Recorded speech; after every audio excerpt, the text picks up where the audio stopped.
So that video I made 4 months ago about me moving from Maryland down to South Carolina, Anton Daniels shared on this page 4 months ago, and I went back to that video because I'm still receiving notifications from people replying to my comment of me telling Anton Daniels, thank you so much for sharing my video on his platform.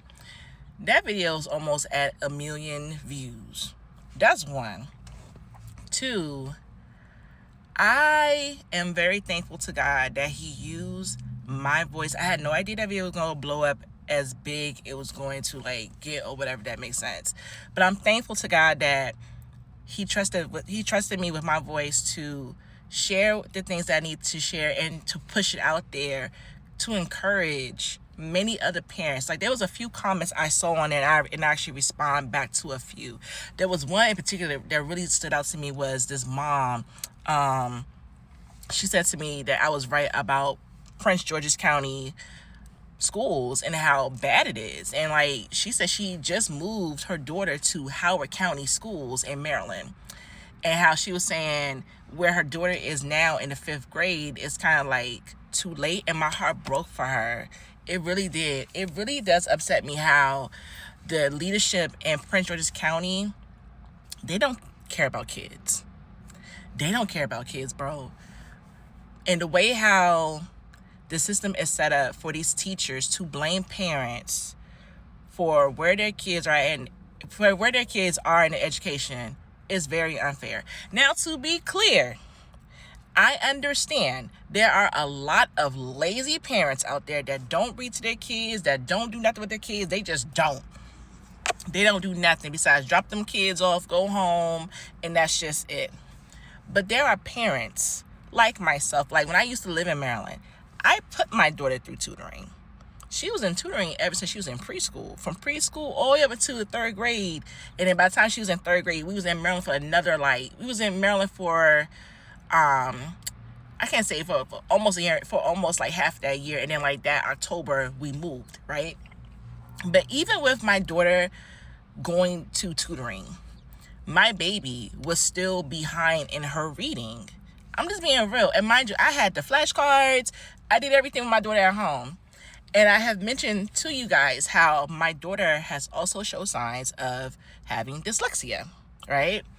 So she needed that extra help.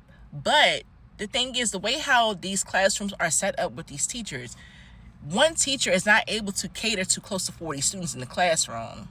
And the fact that the leadership within PG County, especially within the educational department, thinks that it's okay to cram those kids into one classroom and expect for one teacher, and okay, they got a teacher's aide or whatever to help them out with the kids, but that's still not enough. These kids need smaller classrooms. They need smaller classrooms in Prince George's County.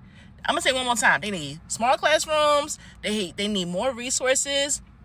They need more paraprofessionals, not just the ones who are contracted. They need actual speech occupational therapists that are there on a regular basis that I have been witnessing where I live down here. Listen, if South Carolina can do it, Maryland can do it. Period. I don't care what nobody say.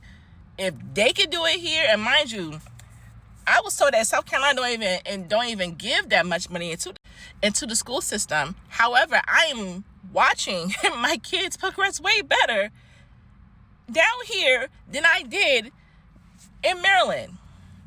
My heart goes out to all the parents that's still in Prince George's County right now. My heart goes out to y'all because I understand the stress that you're under. You are fighting for your kids, fighting for your children, and it's not saying that the teacher is at fault, because the teachers, they are doing the best that they can, but at the same time, it's you want to be heard, you want to be acknowledged. And then sometimes with some of these teachers, they don't give you that acknowledgement that you need to reassure yourself as a parent, to make sure that you're not going crazy in your head, that you're doing your part as a parent for your baby to do well, and yet they're not progressing.